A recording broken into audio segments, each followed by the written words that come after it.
એક મહત્વના સમાચાર મળી રહ્યા છે, જ્યાં ગુજરાતમાં હવે પાલિકા અને પંચાયતોમાં ભાજપના પ્રચંડ વિજય બાદ રાજનીતિના સૌથી મોટા સમાચાર મળી રહ્યા છે।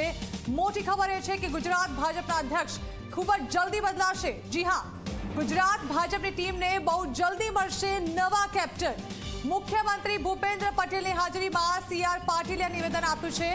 પત્રકારો સાથેની વાતચીતમાં સી.આર. પાટીલે આગે કહ્યું કે હું પોતે જ ઈચ્છું છું અને ભાજપમાં એક વ્યક્તિ એક પદનો નિયમ છે, એટલે ખૂબ જ જલ્દી ગુજરાત ભાજપને નવા અધ્યક્ષ મળશે। એટલે કે ગુજરાતમાં આવનારી ચૂંટણીઓ નવા અધ્યક્ષના નેતૃત્વમાં લડાશે। સી.આર. પાટીલ છેલ્લા 4.5 વર્ષ કરતાં પણ વધારે સમયથી ગુજરાત ભાજપનું સુકાન સંભાળી રહ્યા છે।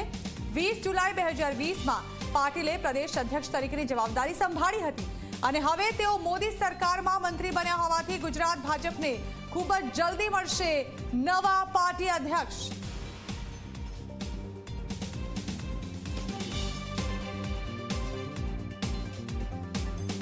પોતે બી ઈચ્છું છું અને નિયમ છે એના માટે કોઈ બાકાત નથી, એમાં બદલાવું જ જોઈએ। હું પોતે પણ એક વ્યક્તિ એક હોદ્દો એને પર કાયમ છું અને બહુ જલ્દી એ બદલાશે। તમને પણ તમારા માધ્યમથી લોકોને પણ ખબર પડશે।